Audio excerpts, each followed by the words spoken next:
The day Marcus Webb handed his wife a suitcase and told her to get out, he did it in front of witnesses. That was important to him. The witnesses.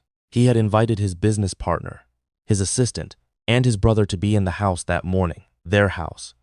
The house that Anna had painted and furnished and kept for 8 years. Because Marcus understood that humiliation is most effective when it has an audience. He set the suitcase at Anna's feet on the front step. It was a single bag, medium-sized, old. One of the ones from the back of the closet that they hadn't used in years. "That's your half," he said. His brother laughed. His assistant looked at the ground. Anna looked at the suitcase. Then she looked at Marcus. This man she had married at 27. This man she had worked beside and believed in and given the best years of her mind to. And she said nothing. She picked up the suitcase. She walked to the end of the driveway. She did not look back. Marcus went inside.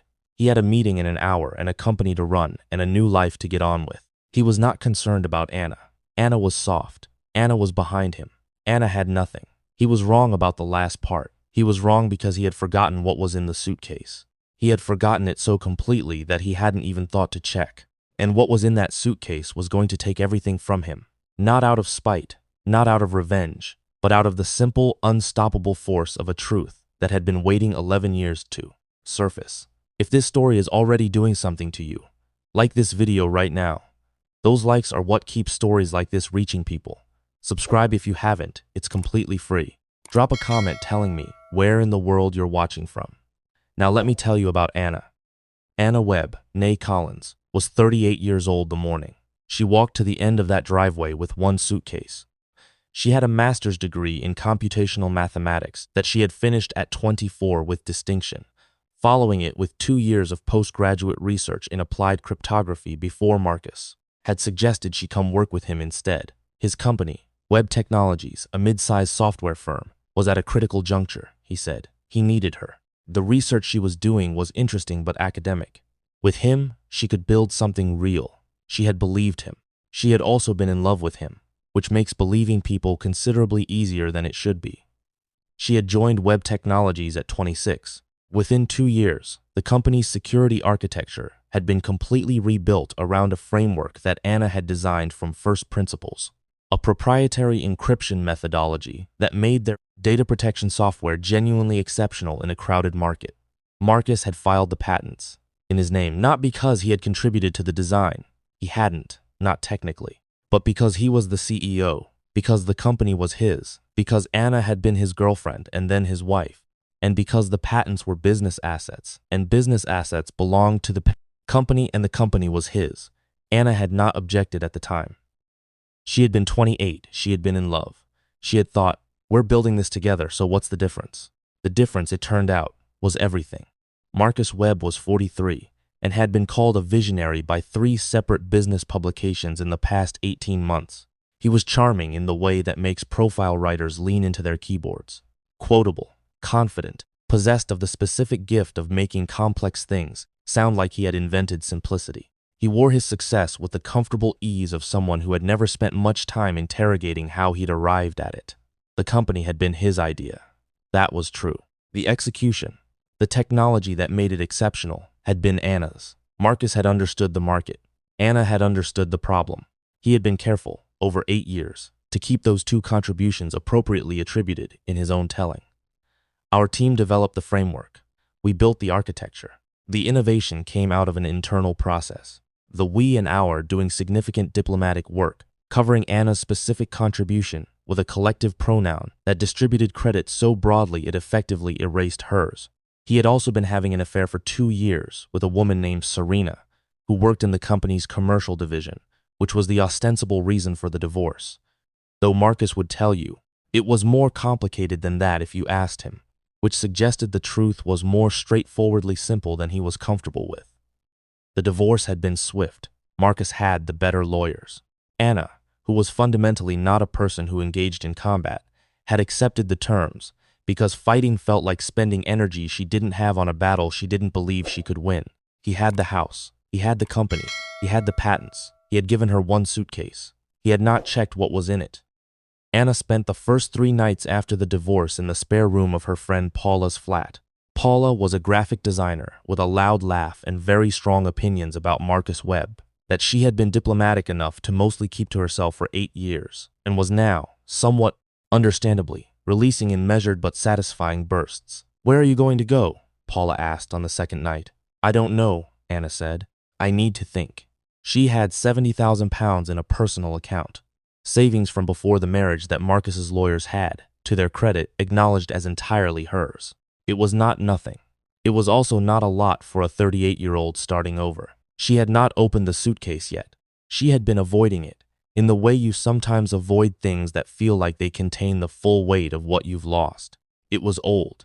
She knew that, remembered it dimly as something from her postgraduate years, a bag she'd traveled with during her research period.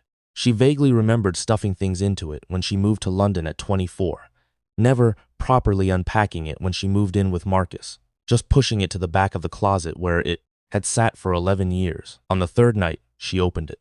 Clothes she didn't recognize anymore. The wardrobe of a younger self. The colors and styles of someone who had not yet learned to dress for other people's expectations. A pair of trainers, stiff with disuse. Some paperwork, academic, conference schedules, referee correspondence from her postgraduate period. And at the bottom, under everything, a notebook.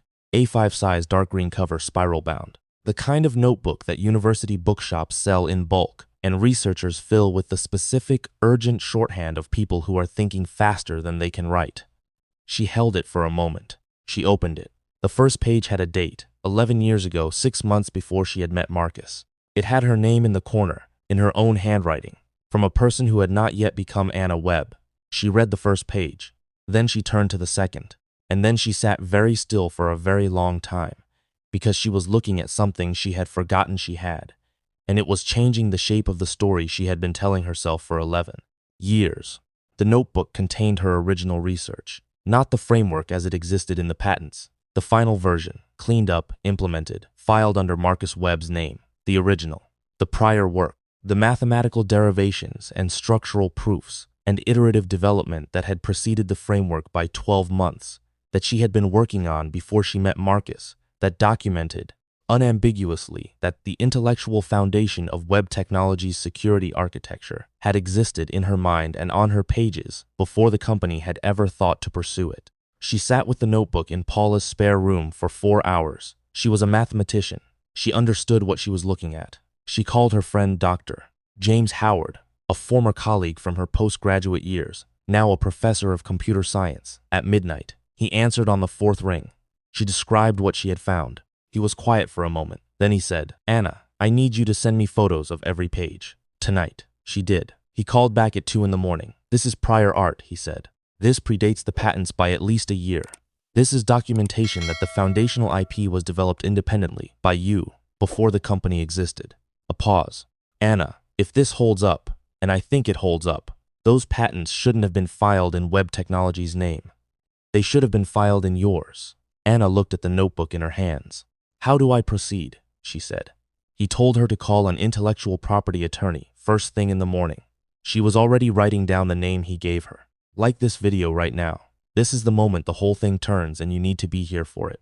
That like button is right there. Hit it. Subscribe too. It's free. Drop a comment and tell me where in the world you're watching from." Now watch what Anna does next. The IP attorney's name was Patricia Cole. She was 51, had spent 25 years in intellectual property litigation, and had the specific quality of someone who has been underestimated often enough that she finds it useful rather than frustrating. She looked at the notebook on the first meeting. She looked at the patents. She looked at the timeline documentation that Anna had assembled, conference presentations, academic correspondence, supervisor notes from her postgraduate research that were dated and archived. She looked up after 40 minutes of reading. "Tell me your financial position," she said. "Modest," Anna said. Patricia nodded slowly. "I can take this on a contingency basis," she said. "If the case proceeds the way I think it will, the damages and settlements will more than cover my fees." She looked at the notebook again. "This is an extraordinary document. Do you understand what you're holding?" "I think so," Anna said. "The entire commercial value of Web Technology's security division rests on IP.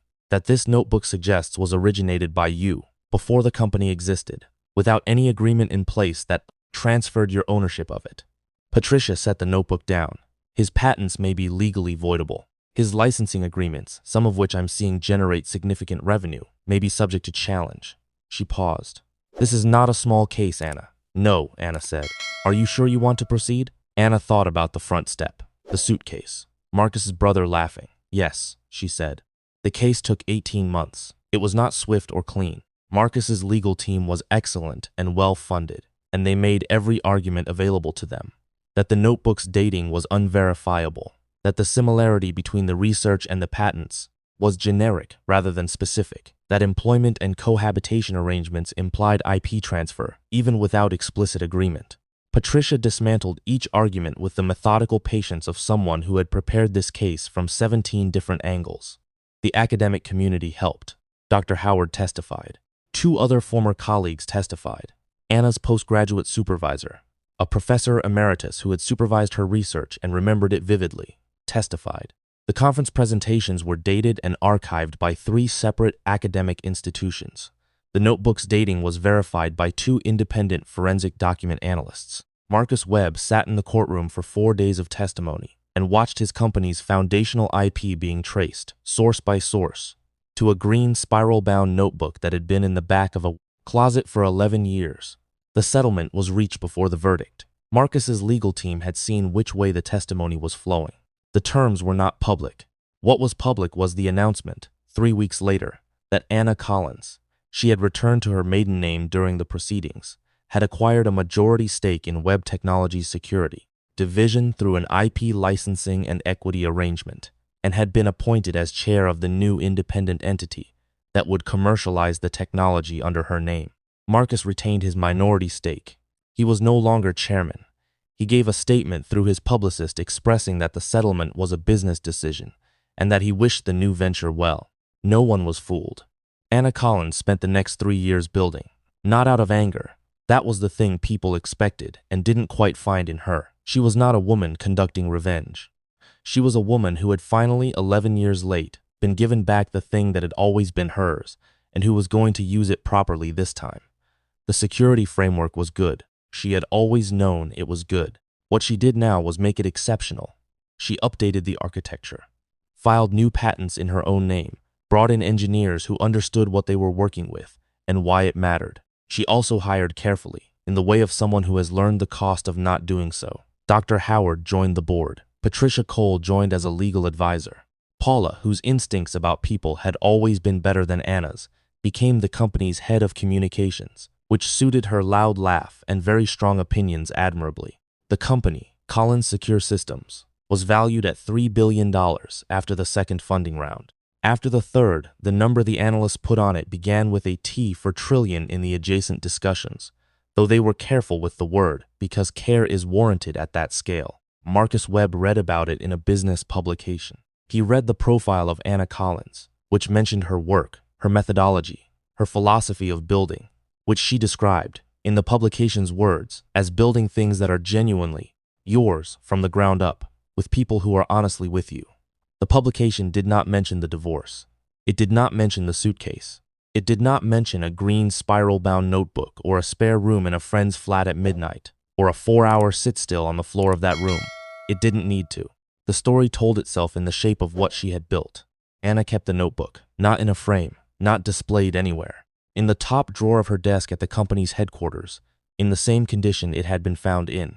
Slightly worn, the cover a little faded, her name in the corner in handwriting from a version of herself that had not yet been told she wasn't worth much. She looked at it sometimes, for big meetings or hard decisions, not for inspiration exactly. She had never been a sentimental person, but as a calibration, a reminder of what was real, what had always been real, underneath everything that had tried to cover it. Paula asked her once what she thought about Marcus. Anna considered it.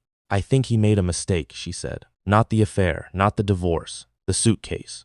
She paused. If he'd checked what was in it, I might have negotiated, or not found it for another 10 years, or never found it. But he didn't check, Paula said.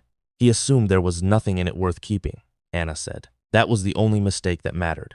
Marcus Webb had spent 8 years building a company on a foundation he didn't create. He had called it vision. He had called it leadership. He had filed the patents and given the interviews and stood on the stages and accepted the compliments. And then he had handed the woman whose mind had built all of it a single suitcase and told her to get out. He had not checked what was in it. There is a version of this story where Anna never opens the suitcase, where the notebook stays buried under the old clothes for another decade, where the truth never surfaces. But she opened it, and the truth, it turned out, had been waiting 11 years with infinite patience.